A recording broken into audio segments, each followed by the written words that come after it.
Hello, I'm Bernard Hickey from interest.co.nz and welcome to our weekly Never a Dull Moment report with Dan Bell from HiFX. Welcome back, Dan. Thank you, Bernard.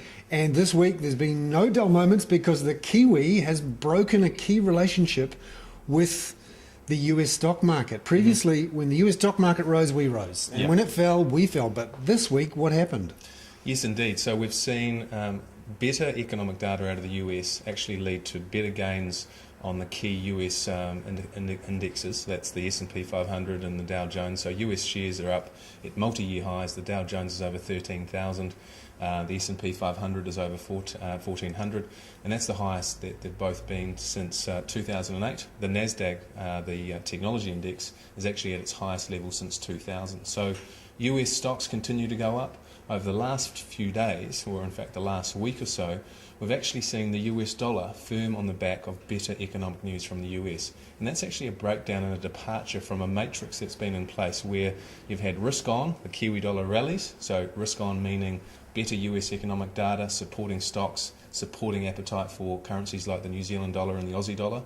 However, over the last week or so, we've actually seen the US dollar strengthen. Yesterday, we saw the Kiwi dollar drop down to almost a 2-month low of around 80.56 against the US, and that was on the back of further gains in US equities. So quite an interesting breakdown in that correlation. Last year, we were trading at close to an 80% correlation with the S&P 500. So effectively 8 times out of 10 when the US equity markets went up, we went up exactly the same kind of levels. So just looking here at the chart for the last month, significant rise in US stock markets, the New Zealand dollar follows it, gets up towards 84 cents, and then just in the last week or so it's really come off because the US dollar has strengthened. Let's talk about that statement from the US Federal Reserve on Wednesday, which seems to have been the catalyst for that change in view. What did the Federal Reserve say? Well, they pointed to a pickup in the US economy, and if you look at the recent run of data, it's pretty obvious the US is certainly doing better than they have done recently.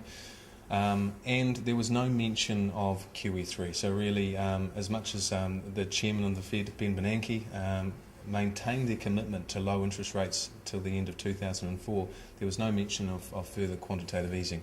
So that really has seen a pullback in expectations about this about QE3, which has been a key driver of US dollar weakness. And it's sort of obvious, isn't it? When you're not printing money, you're not devaluing your currency. So no money printing, strong US dollar. That's right. And you've seen the US dollar already take off against some of the other major currencies. Obviously, the US dollar is strong against the euro for obvious reasons, but also very strong against the Japanese yen, trading up over 83 against the Japanese yen, and that's about a 12-month high. So you've actually seen US yields, that is the interest rates on US treasuries and whatnot, start to push up. So that's investors pricing in a more positive US economy going forward, and that ultimately interest rates will have to rise as the US economy picks up. Does this mean then that the New Zealand dollar is in for some sustained weakness? It's too early to say that this correlation has completely broken down. I think it's only going to take a little whiff of QE3 and suddenly the US dollar is under pressure again.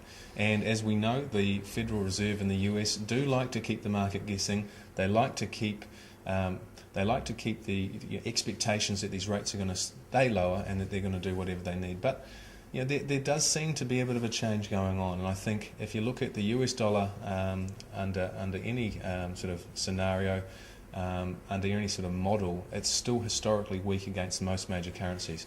And I think we have to come to terms with the fact that, yes, we've got high commodity prices and the New Zealand dollar is somewhat justified trading at current levels, but right here, right now, the biggest factor that's driving the New Zealand dollar versus the US is the monetary policy settings in the US. And if they start to change and we see a bit of a change in language there, the US dollar will strengthen. Now, the other big news this week is talk of a hard landing in China. There's been a lot of comments from the political leadership, but also some of the more respected analysts have come out and said, hey, danger of a hard landing. How's that affecting markets? Yeah, that's right. So we've had JP Morgan's head of strategy in Asia talk about a hard landing in China.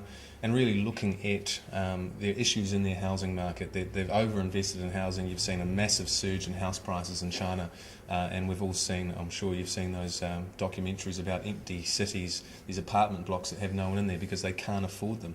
So you're seeing weakness in a lot of the key sort of prices of commodities that make up the infrastructure play in China. Cement prices, steel prices, they're all coming off and really pointing to a potential hard landing in China.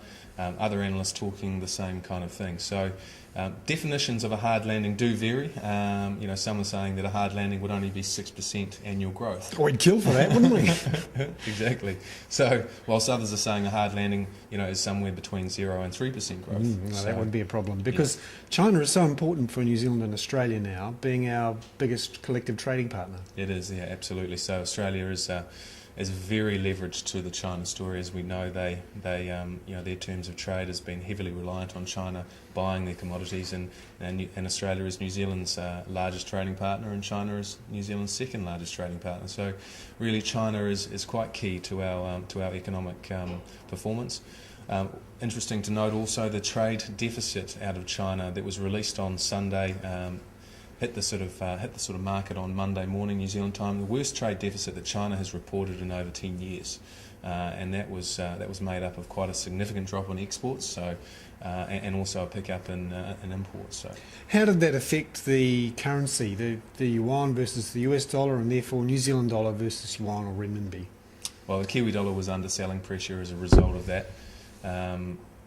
So we actually saw. So we saw it fall here quite substantially versus the yuan here in our chart. Yes, indeed. So traders effectively saw that news and thought, well, if China is exporting less, it's going to be impacting global growth, or that global growth is slowing. So we saw the New Zealand dollar under pressure, the Aussie dollar also under some selling pressure there. So weaker against the US dollar and weaker against the renminbi. So looking ahead for the next couple of weeks, what are the things people are going to focus on? Well, we've got a couple of bits of news out of New Zealand next week, GDP, as well as current account numbers. We've had some better than expected domestic data out of New Zealand this week. The business PMI number yesterday was a lot better than expected, but as we know, the fortunes for the New Zealand dollar are really about what's happening offshore, and particularly what's happening in the US. Any further comments from the US Federal Reserve are going to be closely watched.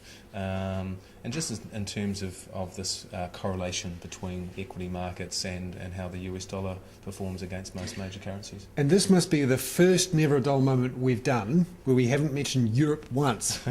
So let's mention it once. Yeah.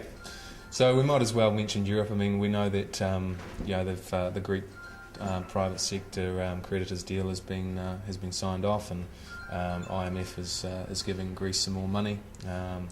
I did see that Greece's unemployment rate is up at over 21%, most recent unemployment rate. So how the Greece story continues to play out, and also Portugal and Spain, and we've got plenty of economists and analysts pointing towards the problems in Portugal and Spain and Italy for that matter, with this austerity being shoved down their throats, but no real growth. So Europe, it's on the back burner at the moment, but you can be rest assured it'll be back in the headlines at some stage this year. So a few dull moments in Europe, but no doubt we'll get plenty of excitement later in the year. I'm Bernard Hickey from interest.co.nz. Thank you very much, Dan Bell from HiFX, for Never a Dull Moment, our weekly currencies report on interest.co.nz.